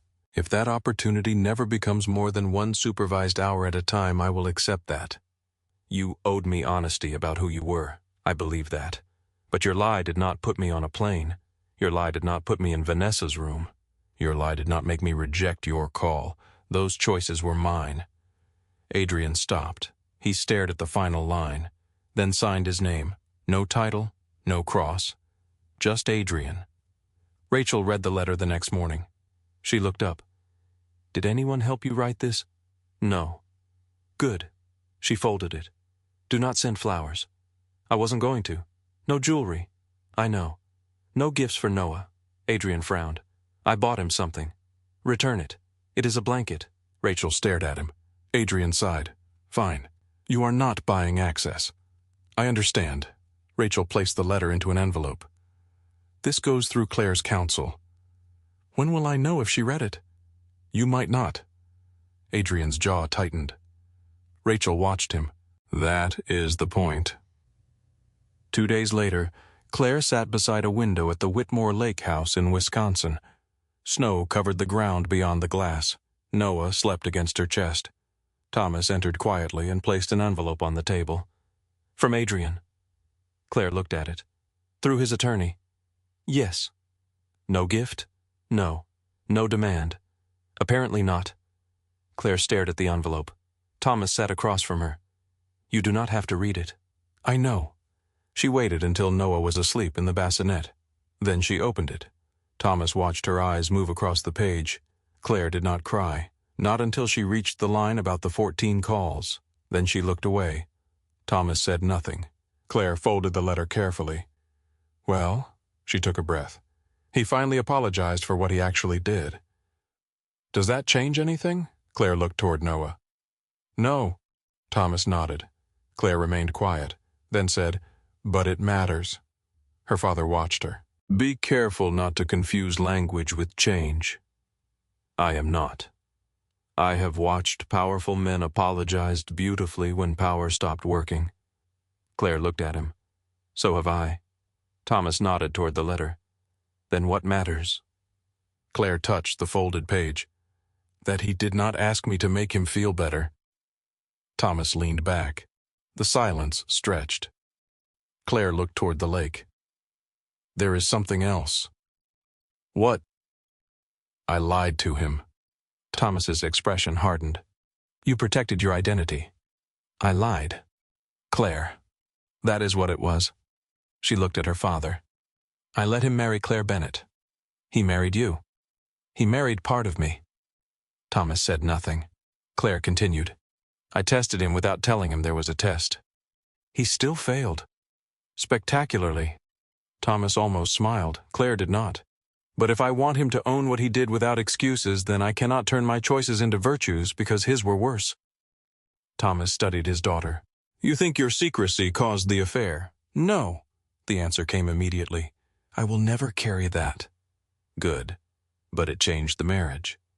Claire looked toward Noah. I thought hiding Whitmore would show me whether Adrian loved me for myself. And did he? Yes. Thomas seemed surprised. Claire continued. That is what makes it hurt. She swallowed. I believe he loved me. Her eyes remained on Noah. He just loved what he wanted more. On day 17, Vanessa called Adrian. He almost did not answer. Then he did. Vanessa, a reporter contacted me. Adrian sat straighter. About what? Claire. His expression hardened. What did they ask? Whether I knew she was a Whitmore. Whether she threatened me. Whether her family used cross money to silence me. Did they offer you anything? Vanessa gave a bitter laugh. $50,000 for an exclusive. Adrian looked toward Marcus across the office. Do not take it. Silence. Then Vanessa said, You don't get to order me around anymore. Adrian closed his mouth. She was right. You're right. That answer surprised both of them. Adrian continued. I'm asking you not to take it. Why? Because Claire did not do anything to you. Vanessa was silent. And because Noah does not deserve to grow up finding tabloid stories about his mother because of what I did. Vanessa exhaled slowly. You sound different. I do not know if I am. No. Her voice softened. You sound like you finally understand that other people exist after you leave the room. Adrian accepted it. Vanessa said, I won't talk to them. Thank you. Do not thank me. A pause. Then she added, for whatever it is worth, I hope you become better than the man who came to Miami. Adrian looked down. So do I. The call ended. No goodbye that asked for another conversation. No promise to stay friends. Nothing left open. On day 20, Rachel called Adrian just after 6 in the evening. Claire responded. He stood so quickly his chair hit the wall. What did she say? Thursday, 10 in the morning, 1 hour, neutral office, no security inside. Adrian looked at the clock as if Thursday might already be happening. Noah. Not mentioned. Can I ask? No. Adrian closed his eyes. Right, Rachel continued. She may only want to speak with you. I understand. Do you? Yes. If Noah is not there, you do not react. I know. If she tells you she wants a divorce, you listen. He said nothing. Adrian, I heard you. That is not the same thing. He looked toward the photograph of Noah beside his desk. I will listen. Thursday morning, Adrian arrived at 9:15. Marcus drove. Neither man spoke for most of the ride. When they reached the office building, Marcus pulled to the curb. I can come up. Adrian shook his head. No. You sure? Adrian looked through the windshield. I need to walk in alone. He entered the building without security, without Marcus, without anyone to announce his name. At 9:58, Rachel led him into a quiet conference room. Adrian stood by the window. At 10 exactly, the door opened. Claire entered. For a moment, neither of them moved. She looked different, not dramatically. Her hair was tied back. She wore a simple dark coat. She was thinner than before. Tired, still beautiful. Adrian's eyes instinctively moved toward the doorway behind her. No, Noah. He stopped himself before the disappointment reached his face. Claire noticed anyway. She sat. Adrian took the chair across from her. Neither spoke. Finally, Claire said, You look tired. So do you. Her eyes hardened slightly. That happens when you have a newborn. Adrian looked down. I deserved that. Yes. Silence again. Adrian folded his hands because he did not trust them to remain still otherwise. I know I do not get to say I am sorry and make what happened smaller. Claire watched him. No. I know I do not get to ask you to come home. No. His throat tightened. I'm not asking. Something shifted in her expression. Very little. Enough, Adrian continued. You hid your name from me. Claire nodded. I did. You put Nora in our house to watch me. Yes. You built financial structures around cross companies without telling me. Yes. Why? Claire did not look away. At first, she paused. Because I loved you. Adrian's face tightened. And later, because I stopped trusting you. The answer hurt more because she said it without anger. Adrian looked toward the table. Claire continued. And I should have told you who I was before we got married. He looked up. I should have told you the truth about Whitmore. Adrian had prepared for denial, for justification. Not this. Claire said that was my failure. He stared at her. She continued. But my failure did not make you sleep with Vanessa. No. It did not put you on that plane. No. It did not make you look at my name on your phone 14 times and decide whatever you were doing mattered more. Adrian's eyes filled. No. One word. Nothing defensive attached to it. Claire's expression trembled, then steadied. Do you know what hurt most? Adrian shook his head. I knew about Vanessa. He closed his eyes. For months. He looked back at her. I kept waiting for you to tell me. Claire. I kept thinking there had to be a point where lying became harder than losing her. Adrian said nothing. There wasn't. His voice came out rough. No. Claire looked toward the window. When my water broke, I still called you. Adrian's jaw tightened. I know. That is the part I hate. She looked back at him. Some part of me still believed that if I needed you enough, you would come. Adrian lowered his eyes. I know. Claire was quiet for a long moment. Then she asked, What do you want? He looked at her. To know my son. Why? The answer once would have been obvious. Because Noah was his. Because blood mattered. Because cross men did not abandon their sons. Because fathers had rights. None of those answers seemed sufficient now. Adrian thought of the photograph, the hospital blanket, the tiny face, the 14 calls. Because one day he is going to ask where I was when he was born. Claire's eyes remained fixed on him. And I want every day after that night to show him I understood what I lost. Claire said nothing. Adrian continued. I do not expect him to call me Dad. His voice tightened.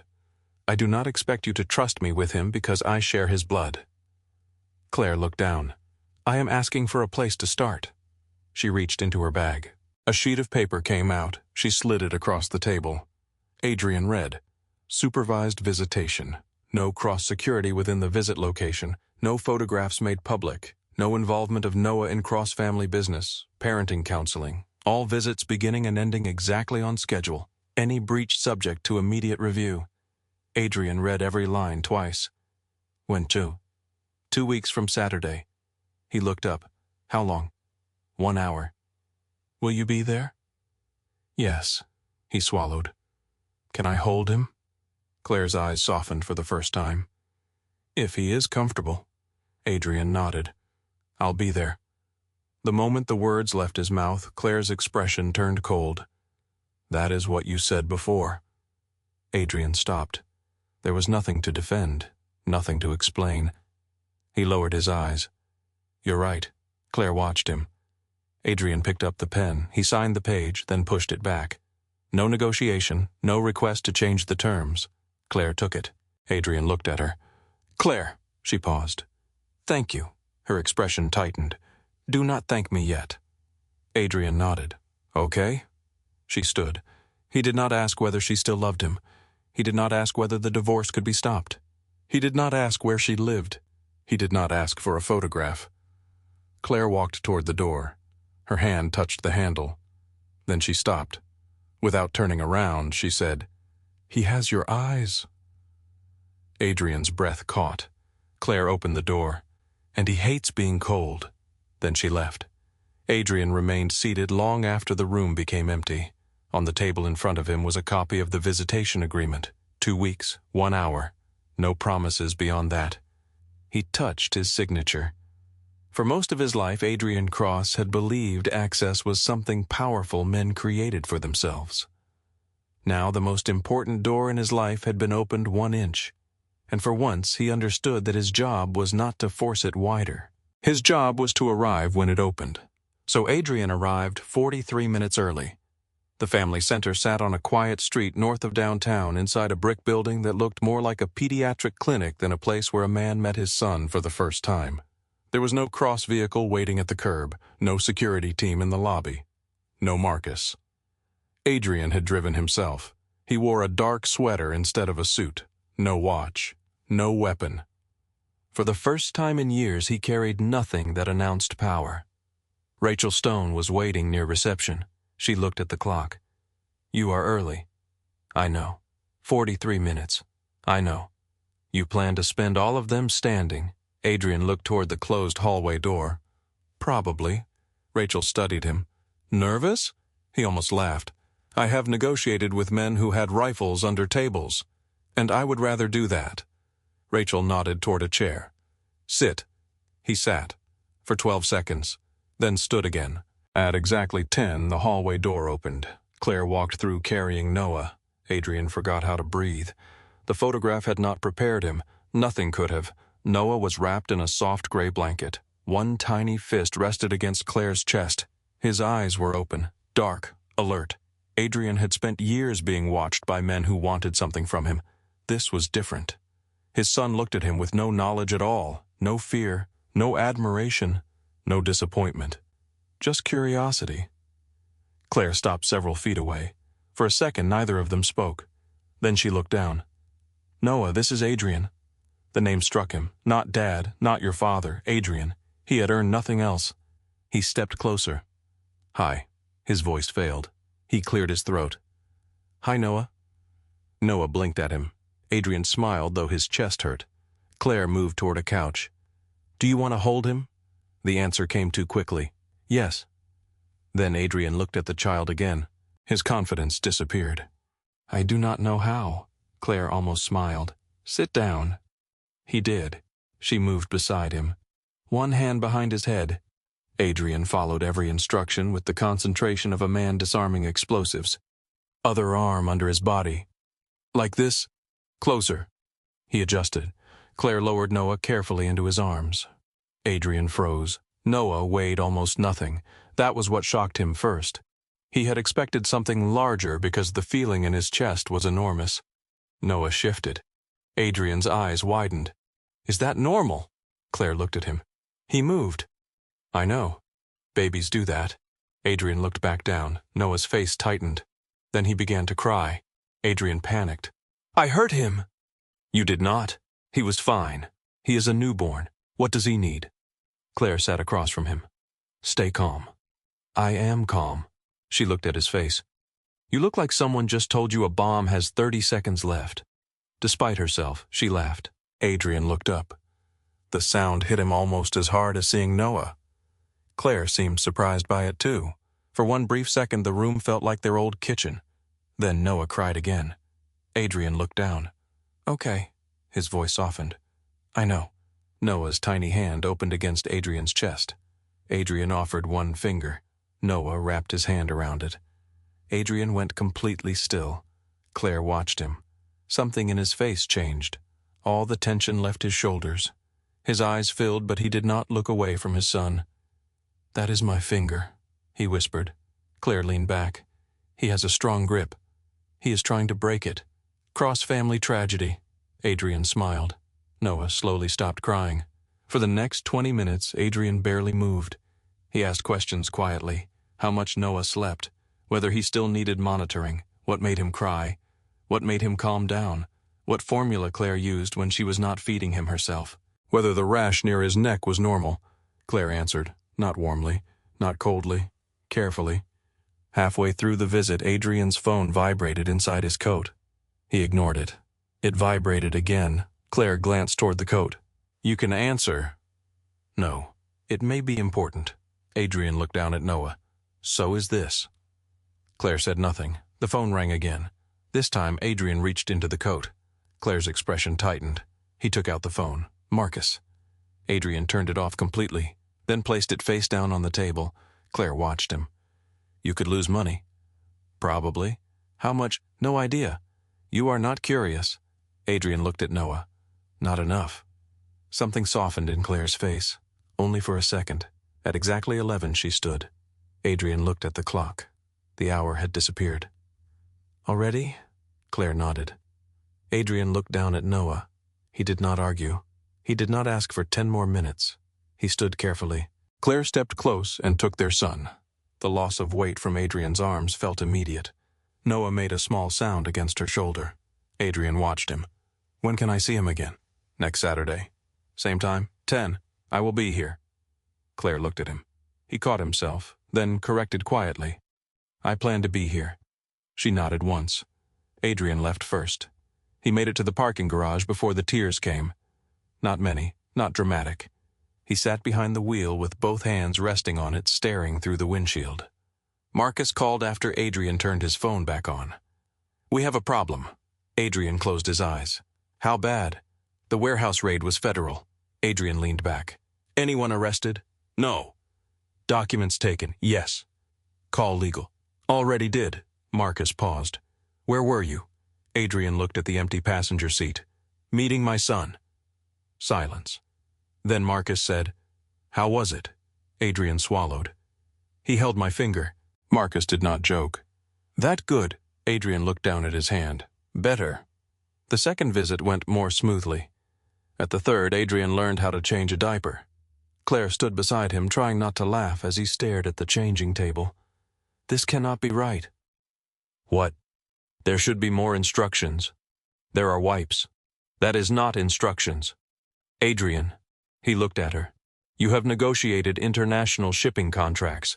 Shipping contracts do not move while I am working." Noah kicked. Adrian looked offended. "He is doing that on purpose." Claire laughed again. Adrian smiled. He had once loved making her laugh because it made him feel charming. Now he loved it because laughter meant she had lowered one wall for a second. The visits expanded slowly. 1 hour became 2. 2 became afternoons. Rachel required Adrian to attend parenting counseling. He went. He hated the first session. The counselor asked him what discipline had looked like in his childhood. Adrian gave a short answer. Consequences. What kind? Effective ones. The counselor did not move on. Adrian eventually talked about Frank, about fear, about learning that crossmen did not cry in front of other people, about being 12 years old and watching his father wash blood from his knuckles in the kitchen sink while Margaret made dinner 6 feet away. He did not know what any of it had to do with Noah. Then the counselor asked, "When your son disappoints you, do you want him to fear losing your love?" Adrian went silent. "No." "Then you will need to learn forms of authority you were never shown." That sentence stayed with him. Progress was not clean. Adrian arrived late once, only once. A crisis at Cross Freight trapped him in a meeting. He entered the family center 11 minutes after the appointment time. Claire was already standing with Noah's bag. Adrian stopped. "I'm sorry." Claire looked at the clock. "The visit is over." His face tightened. "Claire, it was 11 minutes. "Yes, I called, after the visit started. There was a crisis.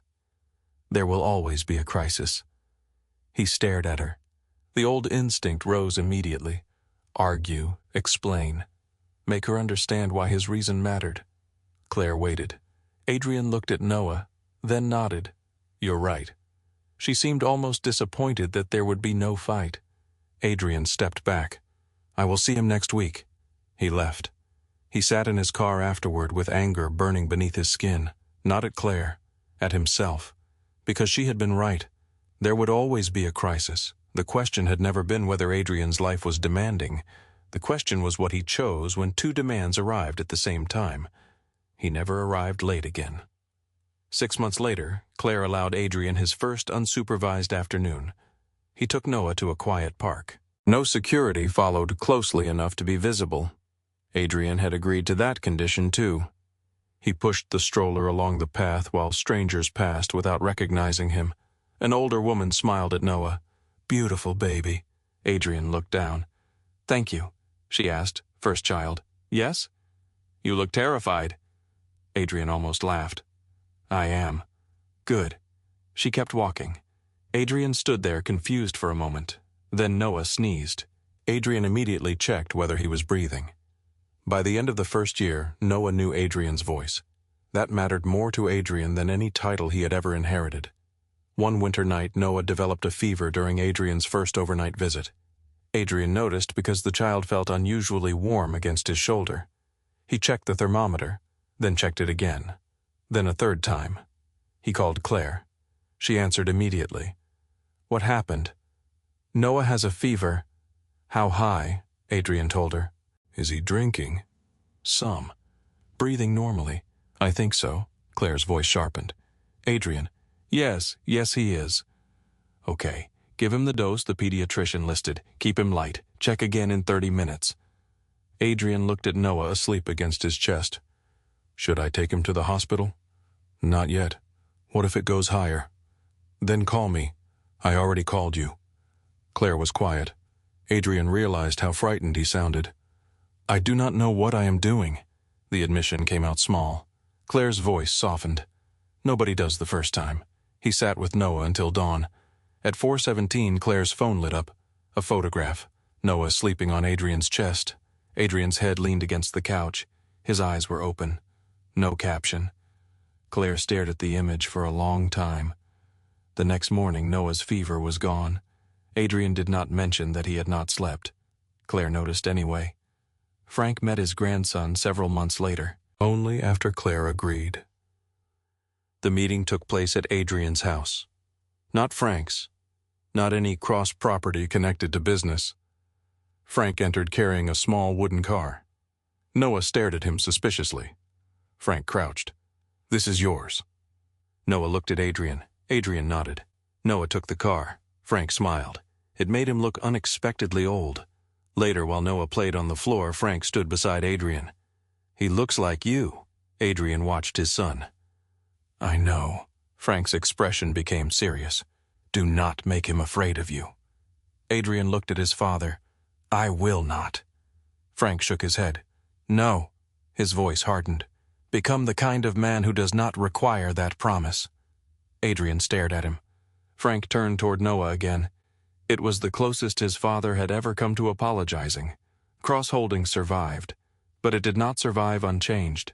Adrian sold 2 divisions that depended too heavily on family influence. He removed several older Cross associates from legitimate company boards. He strengthened compliance departments that his father called expensive decorations. He lost money, a lot of it. Marcus stood in Adrian's office one afternoon looking at the restructuring plan. You planning to go clean? Adrian looked up. I am planning to know what I can defend when my son asks me what I do. Marcus sat. That sounds exhausting. It is. You could have stayed ignorant. Adrian smiled faintly. I tried that. The Cross organization did not disappear. Adrian was still Adrian Cross. Men still lowered their voices around him. Old relationships still carried weight. There were parts of his family history that could not be washed clean with paperwork. But for the first time, Adrian treated that inheritance as a problem instead of an identity. He stopped speaking about Noah as an heir. The first time Frank called him that, Adrian corrected him. He is my son. Frank looked at him. Same thing. No, Adrian's voice was calm. It is not. Claire changed too. She stopped using Bennett. Publicly, she returned as Claire Whitmore. Her photograph appeared beside Thomas at a Whitmore Capital board meeting. Adrian saw it online. He stared at the image for several seconds. Claire looked different in that world. Not because she had changed, because he had finally learned how much of her he had never asked to see. She created a foundation program supporting women facing complicated pregnancies, medical emergencies, and unstable home situations. During an interview, a journalist asked whether the project had personal meaning. Claire answered, I know what isolation can feel like when a woman is most vulnerable. The reporter tried to push further. Claire smiled politely. That is all I am going to say. Adrian watched the interview alone. He did not call her afterward. A year earlier, he would have wanted to tell her he understood the reference. Now he understood that not every part of her pain required his presence. Noah was almost 2 when he said Dad. Adrian arrived at Claire's house for pickup on a Saturday morning. He barely reached the front step before the door opened. Noah appeared, wearing one shoe. Claire was behind him, holding the other. Noah. The little boy saw Adrian. His entire face changed. Dad. Adrian stopped. Noah ran. Adrian crouched just before the child crashed into him. He wrapped both arms around his son. For a moment, he did not move. Claire stood in the doorway holding the missing shoe. She saw Adrian close his eyes, saw his jaw tighten. He said nothing because he could not. Claire turned away. She pretended to search Noah's bag. Adrian knew what she was doing, giving him privacy. That small kindness stayed with him all day. 3 years after the night in Miami, the Whitmore Foundation held its annual gala in Chicago. The ballroom glowed beneath chandeliers. Music moved softly across the room. Claire stood near the same style of silent auction display where she and Adrian had first spoken years earlier. This time she wore ivory. No hidden name, no invented history. People knew exactly who she was. Adrian arrived separately. No cross entourage. One driver remained outside. Noah wore a tiny black tuxedo and complained about the collar every 10 minutes. Claire knelt to fix it. Stop pulling. It is itchy. I know. Adrian approached. Noah immediately looked at him. Dad, tell Mom. Adrian considered the collar. I think your mother is right. Noah frowned. Claire smiled. Coward. Adrian looked at her. Strategist. Noah grabbed both of their hands. Come on. He pulled. Claire moved first. Adrian followed. For several steps, the 3 of them crossed the ballroom together. People noticed. Claire knew they noticed. Adrian knew too. Neither released Noah's hand. Later, after dinner, Claire stepped onto a balcony for air. Chicago stretched below. Adrian joined her several minutes later. He stopped near the railing. Mind if I stand here? Claire looked over. You are asking permission now. I have become very modern. She smiled. Stay. Adrian stood beside her. For a while, neither spoke. Inside, Noah was showing Margaret a piece of cake far too large for a 3-year-old. Adrian watched through the glass. "Do you ever think about the first gala?" Claire looked at him. "The night we met, you were the only person there who did not care who I was." "That is not true." "No, I cared." Adrian raised an eyebrow. "I just did not want you to know." He laughed. Claire looked toward the skyline. "I was impressed by you. You hit it well. I had practice." The laughter faded naturally. Adrian rested his hands on the railing. "I spent most of my life believing power meant never giving anyone the ability to leave me." Claire turned slightly. "And now," he looked through the glass at Noah, "now I think power might be giving someone every reason to believe you will not disappear." Claire studied him. "That took you a long time." 3 years. "No." Her voice softened. 35. Adrian smiled. "Fair." The city moved below them. Cars, lights, people going home. Adrian looked at Claire. "I am grateful you let me know him." Claire met his eyes. "You earned the right to keep knowing him." He nodded. Years earlier, that distinction might have insulted him. Now he understood why it mattered. He hesitated. "And you?" Claire looked toward him. "What about me? Do I ever get to know you again?" The question remained between them. Adrian did not move closer. Claire did not look away. There was still history in the silence. Vanessa, Miami. 14 calls. An empty hospital chair. A marriage that had ended even before lawyers gave it paperwork. There were also Saturday mornings. Fever at 4 in the morning. Parenting classes. A first word. A little boy pulling both of them across a ballroom. Claire looked back toward the city. "You can start by showing up tomorrow." Adrian's expression changed. Not triumph, not relief. Attention. "What time?" 8. "I will be early." Claire raised an eyebrow. "You usually are now." Before Adrian could answer, the balcony door opened. Noah stood there with chocolate on one cheek. "Mom," Claire turned. "Dad." Adrian looked over. "Cake," Claire laughed. "Apparently that is an emergency." Noah held out both hands. Claire took one. Adrian took the other. Their son pulled them back toward the ballroom. 3 years earlier, Claire had called Adrian 14 times because some part of her still believed love meant he would come when she needed him. He had not. Nothing could rewrite that night. No apology could give Noah a different birth. No restored company could return Claire to the woman who had waited beside a phone. Adrian did not get his old marriage back. Claire did not forget. The empire did not return to what it had been. But Noah ran ahead of them through the ballroom laughing when his shoes slipped against the polished floor. Claire followed. Adrian walked beside her. No promise held them there. No threat. No contract. No fear of losing power. Only choice. Noah turned around. "Come on, Dad." Adrian looked at Claire. She gave the smallest nod. He followed his son, and this time he was there.